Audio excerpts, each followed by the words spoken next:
नमस्कार.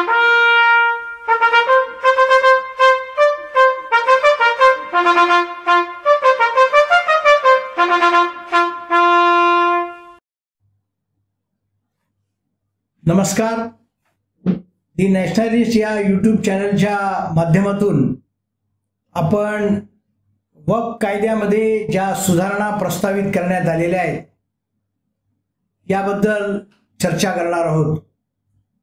मी ॲडव्होकेट संजीव भास्करराव देशपांडे. मी मुंबई उच्च न्यायालयाच्या छत्रपती संभाजीनगर खंडपीठामध्ये वरिष्ठ अधिवक्ता म्हणून कार्यरत आहे. आपल्या सगळ्यांना कल्पना आहे की भारतीय संसदेमध्ये नुकताच वक्फ कायद्यामध्ये जवळपास 40 सुधारणा सुचवणारं विधेयक सादर करण्यात आलेलं आहे आणि मग त्यानंतर त्यावर प्राथमिक चर्चा होऊन आता संयुक्त संसदीय समिती समोर हे विधेयक पाठवण्यात आलेलं आहे. स्वाभाविकपणाने एक संविधान मानणारे नागरिक म्हणून आणि या सगळ्या लोकशाही प्रक्रियेमध्ये आपला सगळ्यांचा असलेला सहभाग लक्षात घेता अशा विधेयकांच्या बद्दलची माहिती आपल्याला असणं आणि आपण त्याबद्दल आपलं मत हे योग्य ठिकाणी व्यक्त करणं हे आवश्यक असतं. त्याकरता काही मत मांडण्याचा प्रयत्न या निमित्ताने करणार आहे. आपल्या सगळ्यांना कल्पना आहे की या सुधारणांवर पुढच्या आठवड्यापर्यंत आपल्याला या संयुक्त संसदीय समितीकडे सूचना या पाठवायच्या आहेत.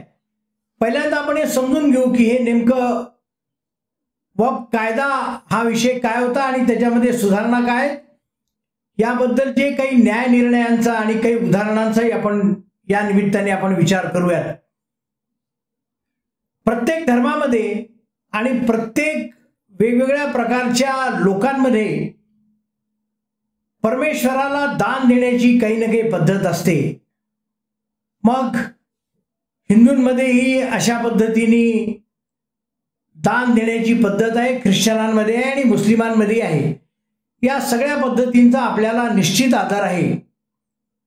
परंतु हे परमेश्वराला किंवा समाजाकरता जे दान दिलं जातं, मिळकत दिली जाते, त्याच्या नियमनासाठी जे कायदे करण्यात येतात त्यामध्ये ज्या वेळेला काही ना काही प्रकारची तफावत आपल्याला दिसते त्यावेळेला मग आपल्या मनामध्ये येतं की गेल्या अनेक दशकांपासून आपल्या भारतामध्ये ज्या छद्म धर्मनिरपेक्षतेने हैदोस मांडलेला आहे त्याचाच हा परिणाम आहे की काय. खरं तर आपल्या देशामध्ये अशा प्रकारे जे न्यास निर्माण केले जातात त्याकरता इंडियन पब्लिक ट्रस्ट ॲक्ट आहे, महाराष्ट्रासाठी म्हणून महाराष्ट्र पब्लिक ट्रस्ट ॲक्ट आहे. यामध्ये ज्या अशा मिळकती समाज उपयोगी किंवा परमेश्वराला दिल्या जातात त्याचं नियमन हे केलं जातं. दुर्दैवाने नेहमीच अलगाववादी भूमिका घेणाऱ्या लोकांनी अशा प्रकारे वेगळ्या वक्फ कायद्याची भूमिकाही मांडली आणि त्यावेळेला फोडा आणि राज्य करा या इंग्रजांच्या नीतीनुसार इंग्रजांनी अगदी स्वातंत्र्यपूर्व काळामध्येही अशा प्रकारचा वक्फ कायदा हा त्यांनी आणलेला होता. आपण जर जगभरातल्या इस्लामी देशांचाही जर विचार केला तर अनेक इस्लामी देशांमध्ये अशा प्रकारचा वक्फ कायदा नाहीये. भारतामध्ये हा कायदा आला आणि त्यानंतर स्वातंत्र्य मिळाल्यानंतर धर्मनिरपेक्षतेचे सर्वात मोठे प्रणेते मानले जाणारे पंडित जवाहरलाल नेहरू यांच्या काळामध्ये 1954ला पहिल्यांदा हा कायदा आला आणि त्यामध्येही इंग्रजांचे जो कायदा होता त्या पद्धतीने काही गोष्टी ठेवण्यात आल्या. मात्र भारतीय संविधानाला अनुसरून काही महत्त्वाच्या गोष्टी होत्या ज्यामध्ये अशा मिळकतीच्या संदर्भात, अशा न्यासाच्या संदर्भात, अशा वक्फच्या संदर्भात जर काही वाद निर्माण झाला तर तो सोडवण्यासाठी म्हणून दिवाणी न्यायालयाकडे धाव घ्यावी लागत असे. दुर्दैवाने या काळामध्ये हा छद्म धर्मनिरपेक्षतेचा भस्मासूर हा मोठा होत गेला आणि त्याची परिणिती 1995 साली याबद्दलचा कायदा हा करण्यात आला आणि मग त्याच्यामध्ये वक्फ ट्रिब्युनल, वक्फ बोर्ड वगैरे अशा वेगवेगळ्या तरतुदी करण्यात आल्या. त्याही तरतुदी तुलनेने जरी हानिकारक असल्या तरी काही प्रमाणात आपण समजू शकतो. या नवीन कायद्यानुसार या मिळकतींच्या संदर्भात मालकीचे असोत किंवा ताब्याचे विषय असोत, याचे निर्णय घेण्याचे अधिकार दिवाणी न्यायालयाकडून काढून वक्फ ट्रिब्युनलकडे, वक्फ न्यायाधिकरणाकडे हे सुपूर्द करण्यात आले. भारतीय संविधानामध्ये न्यायपालिकेचं स्वातंत्र्य हा एक मूलभूत घटक आहे आणि कोणत्याही मिळकतीच्या संदर्भामध्ये घोषणा करणं, उद्घोषणा करणं, त्याबद्दलचा न्यायिक निवाडा देणं याचे अधिकार हे केवळ आणि केवळ न्यायालयालाच आहेत. ही बाब आपण आपल्या संविधानानुसार जे अधिनियम आपण आणलेले त्यामध्ये अधोरेखित करण्यात आलेली आहे. दुर्दैवाने पहिल्यांदा अशा गोष्टीला बगल देण्यात आली आणि मग त्यानंतर वक्फ ट्रिब्युनलकडे हे सगळे अधिकार देण्यात आले. या सगळ्या गोष्टीचा परिणाम हा असा होत गेला की आज देशामध्ये लष्कर आणि भारत सरकार यांच्या नंतर वक्फ बोर्ड हे सगळ्यात मोठं मिळकतधारक आहे. जवळपास 8 लाखापेक्षा जास्त मिळकती या वक्फनी त्यावर आपला अधिकार हा दाखवलेला आहे. आणि ज्यावेळेला आपण आपल्या खाजगी मिळकतींचा विचार करतो त्यावेळेला आपण एखादी मिळकत घ्यायची असेल तर त्या विक्रेत्याचा त्याचा मालकी हक्क आहे की नाही हे बघतो. 30 वर्षाचा शोध अहवाल आपण करतो, त्याचा ताबा आहे की नाही बघतो. हे सगळ्या गोष्टी आपण करतो आणि त्यानंतर आपल्या नावाने खरेदी खत झाल्यानंतर सुद्धा मग याची PR कार्डावर, 7/12वर याची रीतसर नोंद येते आणि त्यानंतर मग या मिळकतीच्या संदर्भातले सगळे अधिकार हे मिळत असतात. आश्चर्याची गोष्ट अशी की संविधानाने चालणाऱ्या या देशामध्ये या वक्फ कायद्यानुसार अशा तरतुदी करण्यात आल्या होत्या पूर्वीच्या कायद्यामध्ये की कलम 40 मध्ये एखादी मिळकत वक्फ मिळकत आहे की नाही हे ठरवण्याचा अधिकार वक्फ बोर्ड आणि त्यानंतर वक्फ ट्रिब्युनलला देण्यात आलेला होता. त्याचा परिणाम असा झाला की नाही त्या लोकांनी ज्या ठिकाणी त्यांचा काही संबंध नाही अशाही मिळकतींवर आपला हक्क सुरू करण्यास सुरुवात केली. काही दिवसांपूर्वी असं वाचण्यात आलं होतं की तमिळनाडू राज्यामध्ये एक 1500 वर्ष पूर्वीचं एक मंदिर आहे. या मंदिरावर, हे मंदिर वक्फच्या मिळकतीवर आहे असा दावा करण्यात आला. आता आश्चर्याची गोष्ट अशी की मुळात इस्लाम धर्माचा जन्म कधी झाला, इस्लाम धर्माला वर्ष किती झाले आणि त्याच्या आधी असलेल्या या मंदिरावर हक्क सांगण्यात आला. आणि दुर्दैवाने अनेक गाव, अनेक मिळकती, दिल्लीमधल्या भारत सरकारच्या मालकीच्या अनेक मिळकती याच्यावर आपला दावा हा सांगतो. आपल्या देवगिरी प्रांतामध्ये, मराठवाड्यामध्ये आपण निजामाची राजवट आपण पाहिलेली आहे.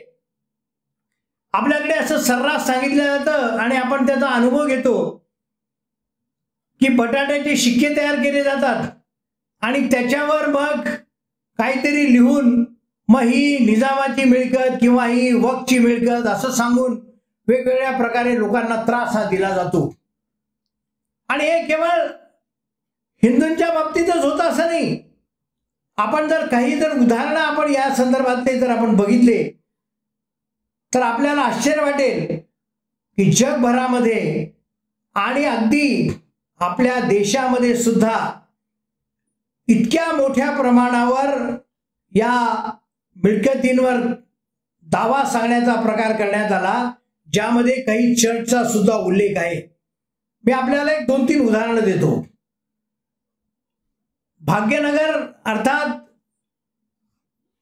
हैदराबादमध्ये ज्या काही चर्चच्या मिळकती आहेत त्यांना वक्फ बोर्डाकडून त्यांना नोटीस आलेली आहे आणि त्यामध्ये त्यांनी असं म्हटलं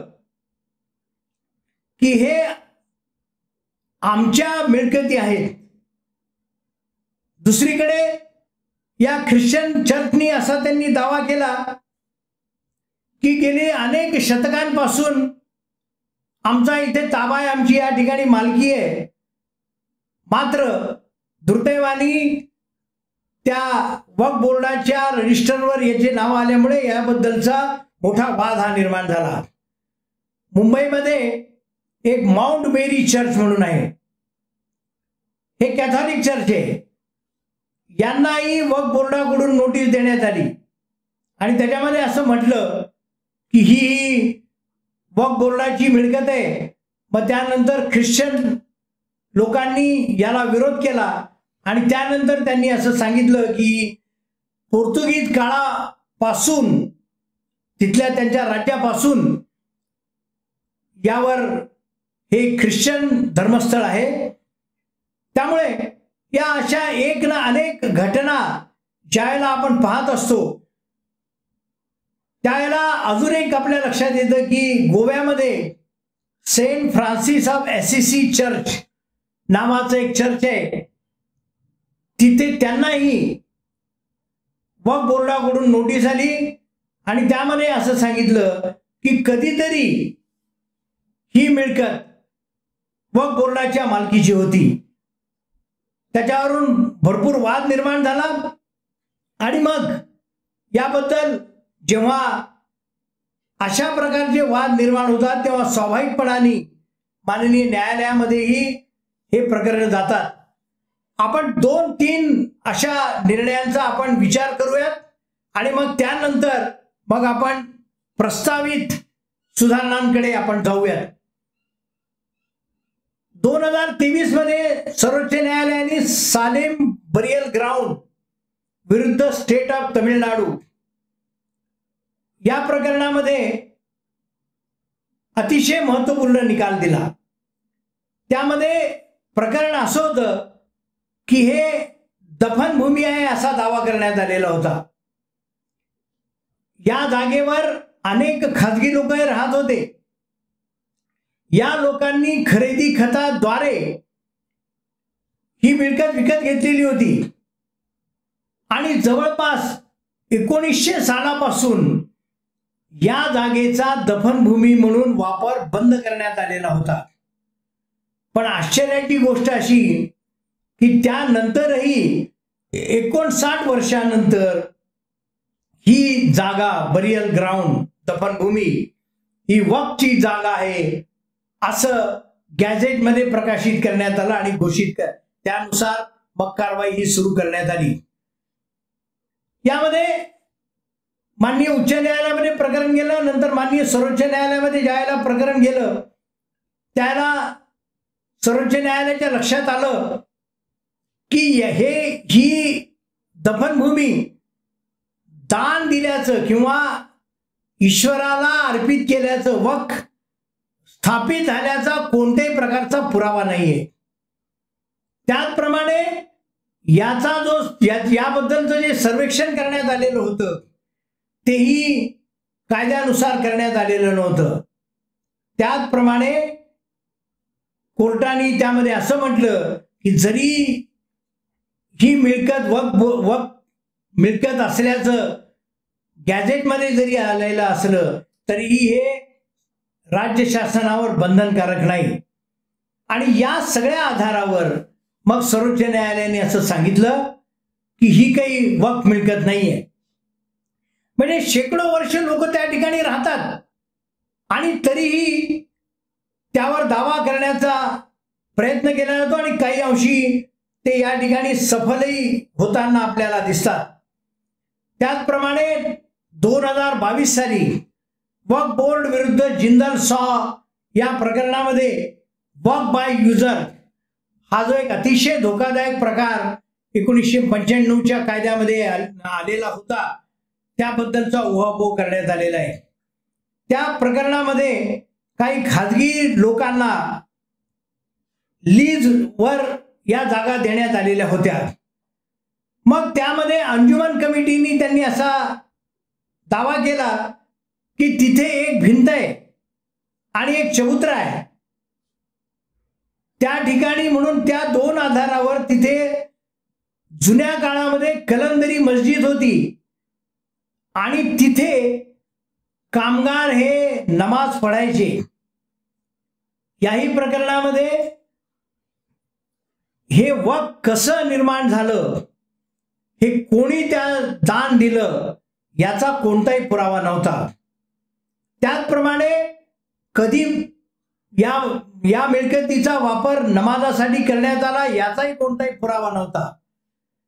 म्हणून मग सर्वोच्च न्यायालयाने पुन्हा सांगितलं की जोपर्यंत अशा मिळकतीचा प्रत्यक्ष वापर होताना, वक्फ म्हणून वापर होताना जोपर्यंत सिद्ध होत नाही तोपर्यंत अशा मिळकतीला धार्मिक स्थळाचा दर्जा हा देता येणार नाही।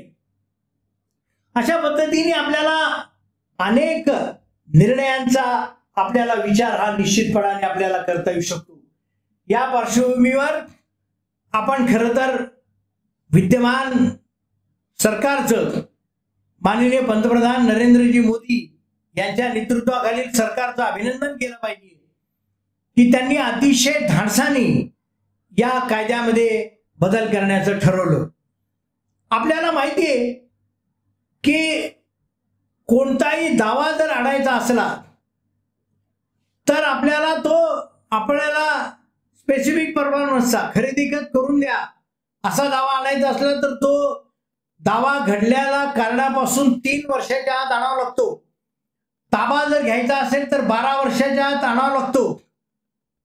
गंमत पहा की या वक्फ कायद्यामध्ये 1995च्या ज्यामध्ये 2013ला मोठ्या प्रमाणावर सुधारणा करण्यात आल्या, त्यानुसार या कायद्याला कोणतंही मुदतीचं बंधन नाही। म्हणजे अगदी 18व्या शतकात एखादी मिळकत ही कोणीतरी दान केली असं म्हणायचं आणि मग त्या आधारावर काही कागद तयार करायचे आणि प्रत्यक्षात ताबा असलेला आणि ज्यांच्याकडे मालकीचे कागद आहेत त्यांना त्रास द्यायचा, असा प्रकार हा सुरू होता। आपल्या देशामध्ये मुदतीचा कायदा लागू नाही असं एकमेव उदाहरण हे वक्फ अधिनियम आहे। आणि मग यामध्ये कलम 3 असेल ज्याच्यामध्ये वक्फ म्हणजे काय याची व्याख्या करण्यात आली। गैर मुस्लिमांनी सुद्धा दान दिलं तरी ते वक्फ म्हणून मानलं जायचं। एखाद्याची मालकी नसली तरीही तो हे म्हणू शकत होता की मी ही मिळकत दान दिलेली आहे। मग त्याचा सर्वे व्हायचा, त्या सर्वेच्या आधारावर कुठेतरी गॅजेटमध्ये त्या वक्फच्या रजिस्टरमध्ये नोंद यायची आणि तिथून मग कटेबाजीला आणि लोकांच्या त्रासाला ही सुरुवात व्हायची। अनेक गावांमध्ये अगदी आपल्या बाजूच्या पश्चिम महाराष्ट्रातही महार वतनांच्या जागांवरही अशा पद्धतीने वक्फचं नाव लावण्याचा प्रकार हा सुरू करण्यात आलेला होता। त्यामुळे ही एक अतिशय चांगली गोष्ट आता झालेली आहे।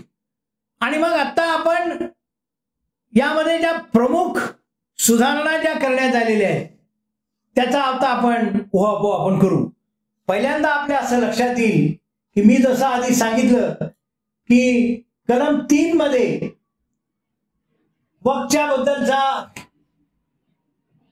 वक्फ कशा पद्धतीने व्हायचं याचा काही उल्लेख होता आणि त्याच्या ज्या व्याख्येचं जे कलम आहे त्याच्यामध्ये त्यांनी असं म्हटलं की मुतवली म्हणजे जो त्या मिळकतीचा मॅनेजर असतो त्याची नेमणूक ही तोंडी पद्धतीने सुद्धा करता येते। आता यामध्ये अशी सुधारणा करण्यात आलेली आहे की अशा पद्धतीने कोणाचीही मुतवली म्हणून तोंडी नियुक्ती ही करता येणार नाही। सेक्शन 3R मध्ये त्याच्यात असं म्हटलेलं होतं की कोणीही माणूस आपली चल किंवा अचल संपत्ती ही वक्फ म्हणून देऊ शकतो. त्याच्यामध्ये वक्फ बाय युजर याचाही उल्लेख करण्यात आलेला होता. मात्र त्यामध्ये महिला किंवा विधवा किंवा अनाथ यांच्याबद्दलची कोणतेही प्रावधान करण्यात आलेलं नव्हतं. या तुलनेमध्ये आता नवीन सुधारणा ज्या सांगण्यात आलेल्या आहेत त्यामध्ये वक्फ बाय युजर ही तरतूद रद्द करण्यात आलेली आहे. एका अर्थाने माननीय सर्वोच्च न्यायालयाने आणि माननीय उच्च न्यायालयाने वेळोवेळी जे निर्णय दिलेले आहेत त्याची दखल आता विधिमंडळाने आणि संसदेने घेतलेली आहे. आणि वक्फ बाय युजर ही जे याचा जो एक दुरुपयोग करण्यात येत होता तो थांबवण्याचा एक अतिशय स्वागतार्ह प्रयत्न यामध्ये करण्यात आलेला आहे. यामध्ये अजून एक सुधारणा करण्यात आलेली आहे की जो कोणी मुस्लिम धर्माचं पालन करणारा असेल, मुस्लिम धर्माचा अनुयायी असेल, त्यांनी जर दान दिलं तर त्यांनी जर डेडिकेट केलं तर ती मिळकत ही वक्फ म्हणून होऊ शकते.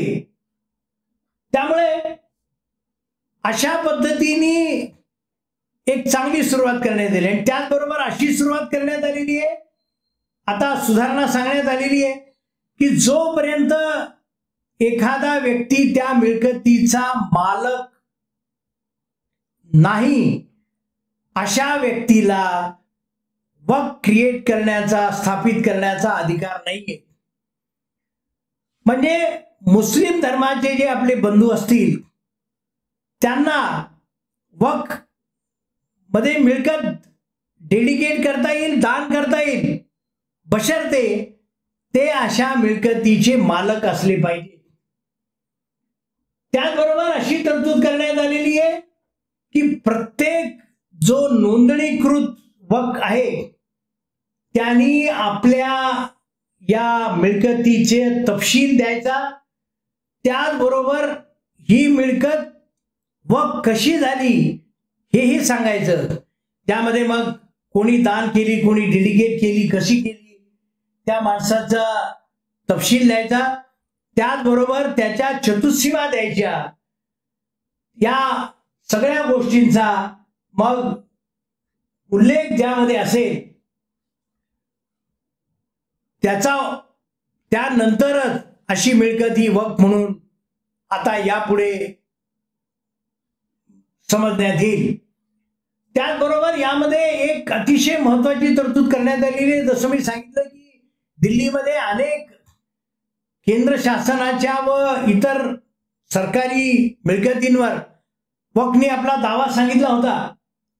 आता सुधारणामध्ये असं सांगण्यात आलेलं आहे की अशी सरकारच्या ताब्यात असलेली एखादी मिळकत असेल, सरकारची मालकी असलेली मिळकत असेल, ती आता यापुढे वक्फ म्हणून घोषित करता येणार नाही. ती वक्फ मिळकत असणारच नाही. यामध्ये पूर्वीच्या कायद्यामध्ये कलम 4 मध्ये सर्वे कमिशनरच्या मार्फत एक सर्वे करायचा आणि मग त्यांनी त्या सर्वेच्या आधारावर या मिळकती या वक्फ प्रॉपर्टीज आहेत असं म्हणायचं. मी जसं सांगितलं तसं या 2 सुप्रीम कोर्टाच्या निर्णयामध्ये त्यांनी या सर्वेच्या कार्यपद्धतीवर खूप ताशेरे ओढलेले होते की हा सर्वे कमिशनरकडून झाला पाहिजे. हा जसं आपल्याकडे TILR असतात, लँड रेकॉर्डचे जे अधिकारी असतात त्यांनी असा सर्वे केला पाहिजे. पण आतापर्यंत हा सर्वे हा या वक्फ बोर्डाचे अधिकारी करायचे आणि त्यामुळे मनमानी पद्धतीने जिथे कुठे वाटेल तिथे या सगळ्या गोष्टी व्हायच्या. त्यानंतर मग ते गॅझेटमध्ये प्रकाशितही करायचे. त्यामुळे अतिशय गुंतागुंतीची परिस्थिती निर्माण व्हायची. आता यामध्ये सुधारणा अशी सांगण्यात आलेली आहे की असा सर्वे व्हावा, पण तो सर्वे करण्याचे अधिकार आता हे जिल्हाधिकाऱ्यांना देण्यात आलेले. पूर्वीच्या कायद्यामध्ये त्यांनी वक्फ ट्रिब्युनलच्या निर्णयाला अंतिम स्वरूप दिलेलं होतं, म्हणजे त्याच्या विरोधामध्ये अपील दाखल करण्यात येत नव्हतं. माननीय उच्च न्यायालय किंवा माननीय सर्वोच्च न्यायालय संवैधानिक कोर्ट असल्यामुळे 226, 227 अन्वये याचिका दाखल करून घ्यायचे. परंतु अशा याचिकांची व्याप्ती आणि त्याचा स्कोप आणि अपिलाचं व्याप्ती यामध्ये फरक असल्यामुळे आता यामध्ये असं सांगण्यात आलेले की अशा प्रकारे वक्फ न्यायाधिकरणाने जो निर्णय दिलेला असेल त्याच्या विरोधामध्ये माननीय उच्च न्यायालयामध्ये दाद ही मागता येईल. त्याचप्रमाणे खरं तर आपण आपल्या संविधानामध्ये आणि आपल्या एकूण सभामध्ये आपण खऱ्या अर्थाने धर्मनिरपेक्ष आहोत. आपल्याला सगळ्या धर्मांबद्दलचा आदर आहे, आपण त्या सगळ्या गोष्टींचा सन्मान करतो. अनेक हिंदू देवस्थानांमध्ये नोकरी करताना किंवा त्या ठिकाणी सदस्य असताना इतर धर्मियांचाही समावेश हा केला जातो. जर त्यांची तशा पद्धतीने ते जर पात्र वाटले संबंधित लोकांना तर ते सदस्य होऊ शकतात. वक्फ बोर्डामध्ये मात्र तसं नव्हतं, म्हणून आता तरतूद करण्यात आलेली आहे की वक्फ बोर्डामध्ये 2 गैर मुस्लिम असतील. त्यानंतर आम्ही विशेषतः उच्च न्यायालय खंडपीठ संभाजीनगरमध्ये हा अनुभव घेतो की वक्फ बोर्डाच्या कार्यपद्धतीबद्दल कायम वाद हे चालू असतात. आता या सुधारणामध्ये असं प्रस्तावित करण्यात आलेलं आहे की एक वरिष्ठ दर्जाचा सरकारी अधिकारी हा या ठिकाणी चीफ एक्झिक्युटिव्ह ऑफिसर, मुख्य कार्यकारी अधिकारी म्हणून असेल. स्वाभाविकपणाने असा अधिकारी हा IAS दर्जाचा असेल आणि तो कायद्याला अपेक्षित अशा पद्धतीने काम करेल हे अपेक्षित होतं. त्याचप्रमाणे अनेक वेळा असं पाहिलं जायचं की या मुख्य कार्यकारी अधिकाऱ्यांनी जरी काही निर्णय घेतले तरीही त्यानंतर वक्फ न्यायाधिकरण त्याला स्थगिती द्यायचं. आता मात्र याबद्दलची तरतुदी रद्द करण्यात आलेली आहे. त्यामुळे वक्फ ट्रिब्युनल आता या मुख्य कार्यकारी अधिकाऱ्यांच्या आदेशाला स्थगिती देऊ शकणार नाही. मी आता सांगितलं की सलेम बरियल ग्राउंड असेल किंवा जिंदल सॉच्या प्रकरणात असेल, सर्वोच्च न्यायालयाने असं म्हटलेलं होतं की या दोन्ही प्रकरणांमध्ये दान दिल्याचा कोणताही पुरावा नाहीये, याबद्दलचा कोणताही कागदोपत्री पुरावा किंवा कोणताही पुरावा नाहीये. पण ही पद्धत चालत आलेली होती. त्यामुळे आता नवीन सुधारणेनुसार सेक्शन 36(4) मध्ये बदल करून आता असं म्हटलेलं आहे की जोपर्यंत अशी मिळकत डेडिकेट करण्यात आलेली आहे, दान करण्यात आलेली याबद्दलचा कागदोपत्री पुरावा नसेल तोपर्यंत ही मिळकत वक्फ मिळकत म्हणून मानली जाणार नाही, पंजीकृत केली जाणार नाही. त्यानंतर यामध्ये सेक्शन 40 जो होता तो अतिशय धोकादायक होता. त्यामध्ये असं म्हटलेलं होतं की जर वक्फ बोर्डाला असं वाटलं की एखाद्या व्यक्तीची मिळकत किंवा एखाद्या संस्थेची मिळकत, वाटलं असा शब्द होता, बिलीव, ही वक्फ आहे, तर ते त्याबद्दलची माहिती गोळा करू शकत होते आणि मग त्याबद्दलचा निर्णय घेऊ शकत होते. म्हणजे उद्या माझीही एखादी मिळकत असेल आणि जर वक्फ बोर्डाला असं वाटलं की ही मिळकत वक्फ मिळकत आहे तर ते त्याबद्दलचा निर्णय घेऊ शकत होते आणि याला अंतिम स्वरूप दिलेलं होतं. पूर्वी कलम 83 मध्ये वक्फ ट्रिब्युनलच्या आदेशाविरुद्ध कोणतेही अपील करता येत नव्हतं. आता त्यामध्ये दुरुस्ती करून हे जसं आधी सांगितलं त्या पद्धतीने उच्च न्यायालयाकडे याबद्दलचं अपील दाखल करता येतं. मग पूर्वीच्या कलम 104 मध्ये त्यांनी असं म्हटलं होतं की जर एखाद्या गैरमुस्लिमांनी जर त्याची मिळकत वक्फ म्हणून जर दान केलेली असेल आणि जर ही वक्फ प्रॉपर्टीच्या सपोर्टमध्ये जर दान केलेली असेल तर अशी मिळकत सुद्धा वक्फ मिळकत म्हणून समजावी. आता यामध्ये आधी आपण विचार केला त्याप्रमाणे व्याख्येमध्येच मुस्लिम असा शब्द आल्यामुळे स्वाभाविकपणाने नॉन मुस्लिमली दान केलेली मिळकत ही वक्फ म्हणून मानता येणार नाही, असं त्यामुळे 104 हे रद्द करण्यात आलेले आहे. मी आधी जसं सांगितलं तसं पूर्वीच्या कलम 107 मध्ये त्यांनी अशी तरतूद केली होती की मुदतीचा कायदा लिमिटेशन ऍक्ट 1963 हा या कायद्यालाच लागू होणार नाही. त्यामुळे कधीही आणि कोणतीही मिळकत ही वक्फ मिळकत आहे असा दावा करता येऊ शकत होता. याला कोणतेही मुदतीचं बंधन नव्हतं. अतिशय चुकीची, असंवैधानिक, अन्यायकारक अशा प्रकारची ही तरतूद होती.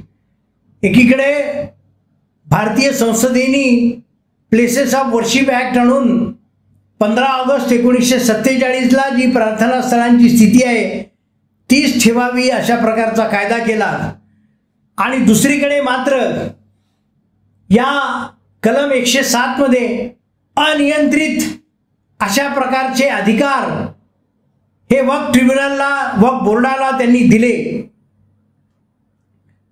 त्यामुळे आता या कलमात हे कलम पूर्णतः रद्द करण्याचं प्रस्तावित करण्यात आलेलं आहे. त्याचप्रमाणे आपल्या सगळ्यांना कल्पना आहे की भारताची 1947 अतिशय दुर्दैवी आणि हिंसक अशा प्रकारची फाळणी झालेली होती. त्याच्या जखमा अजूनही ओल्या आहेत. त्यावेळेला अनेक जण ठरवून स्वतःहून हे आपला देश सोडून गेलेले होते. अशा लोकांची जी मिळकत होती ती त्याला इव्हॅक्युए प्रॉपर्टी असं म्हणतात. असे मिळकत हे जे लोक पश्चिम पाकिस्तान किंवा पूर्व पाकिस्तान म्हणजे आजचा बांगलादेश इथे निघून गेले यांची मिळकत ही वक्फ प्रॉपर्टी म्हणून मानण्यात यावी अशी तरतूद कलम 108 मध्ये करण्यात आलेली होती. म्हणजे बघा किती धोकादायक गोष्ट होती की आमचे जे बांधव या हिंसाचारामुळे किंवा या देशाला झालेल्या फाळणीमुळे इकडे आले, आपल्या देशामध्ये आले आणि त्यांनी स्वाभाविकपणाने अशी या इव्हॅक्यू प्रॉपर्टीवर जर त्यांना सरकारने दिली असेल किंवा त्यांचा कब्जा असेल तर आपली स्वतःची मिळकत सोडून ते तिथून त्यांना यावं लागलेलं आहे. पाकिस्तानमध्ये काय अशा प्रकारची तरतूद नाहीये की जे हिंदू, शीख किंवा इतर धर्मीय फाळणीनंतर पाकिस्तान सोडून गेले त्यांच्या प्रॉपर्टी या हिंदूंचं न्यास म्हणून समजण्यात यावं. ज्या लोकांना आपल्या सगळ्या मिळकती सोडून यावं लागलं, नेस्त्या वस्त्रानिशी जे लोक आले, जीव मुठीत घेऊन आले, त्यांच्या रक्षणासाठी म्हणून या इव्हॅक्यू प्रॉपर्टी या वक्फच्या कचाट्यातून बाहेर काढणं अतिशय आवश्यक होतं. आणि त्यामुळे या अतिशय चांगल्या सुधारणा आहेत. कलम 108A मध्ये त्यांनी असं म्हटलं होतं की इतर कोणत्याही कायद्याच्या वर ओव्हर रायडिंग इफेक्ट हा त्यांनी वक्फ कायद्याला दिलेला होता. म्हणजे हा कायदा इतर कोणत्याही कायद्यांपेक्षा वरचढ त्यांनी ठरवलेला होता. असं करण्याचं काही कारण नव्हतं. प्रस्तावित सुधारणेनुसार हे कलम 108 रद्द करण्याचं प्रस्तावित करण्यात आलेलं आहे. एकूण या सुधारणांचा विचार करता अतिशय चांगल्या सुधारणा आहेत. काही मूलभूत आक्षेप असू शकतात की आपल्यासारख्या देशामध्ये ज्याची मुळात चिती ही धर्मनिरपेक्षतेची आहे, त्यामध्ये असं एखाद्या धर्मासाठी वेगळा कायदा असावा की नसावा याबद्दल वेगवेगळे मतमतांतर असू शकतात. तरी आत्ताच्या स्थितीमध्ये एकूण वक्फ बोर्ड ज्या पद्धतीने मनमानी पद्धतीने काम करत आहे आणि ज्या पद्धतीने या सगळ्या गोष्टीचा उपयोग हा लोकांना त्रास देण्यासाठी करण्यात येत होता, त्याचा विचार करता या सुधारणा निश्चितपणाने स्वागतार्ह आहेत. म्हणून प्रत्येक विवेकी माणसाने, संविधान पाळणाऱ्या माणसांनी, संविधान मानणाऱ्या माणसांनी या सुधारणांच्या समर्थनार्थ उभं राहिलं पाहिजे. त्याकरता म्हणून संसदेच्या संयुक्त समितीने आवाहन केलेलं आहे. त्यांच्याकडे आपल्याला आपल्या सूचना या मांडायच्या आहेत. त्यांच्या ईमेलवर आपण या सूचना आपण दिल्या पाहिजेत. आपल्या सूचना या नेमकेपणाने द्या.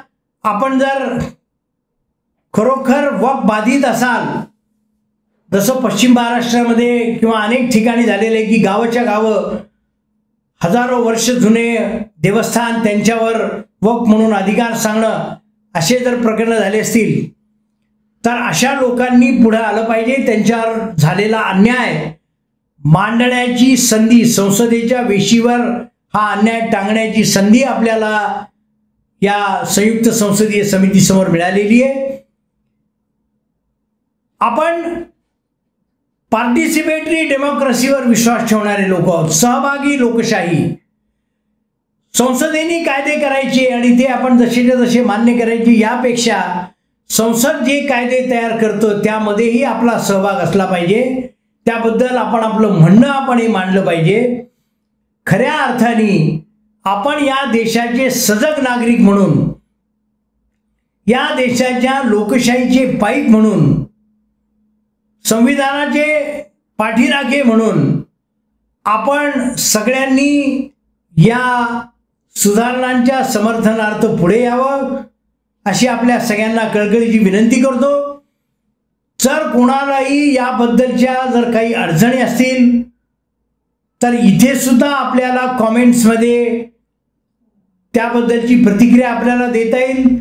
मग आम्ही आमच्याकडून आपल्याला जी काही मदत करणं शक्य आहे ती मदत आम्ही आपल्याला करू. भारतीय संसदेने एक ऐतिहासिक पाऊल उचललेलं आहे. त्या पावलाची परिणिती खऱ्या अर्थाने एका धर्मनिरपेक्ष व संविधानाला अनुरूप अशा कायद्यामध्ये व्हावी, जेणेकरून कोणावरही अन्याय होणार नाही आणि जनतेला न्याय मिळण्याच्या दृष्टिकोनातून कायद्याचा उपयोग होईल. याकरता आपण सगळ्यांनी सहभाग द्यावा एवढी आपल्या सगळ्यांना विनंती करतो. धन्यवाद. जय संविधान.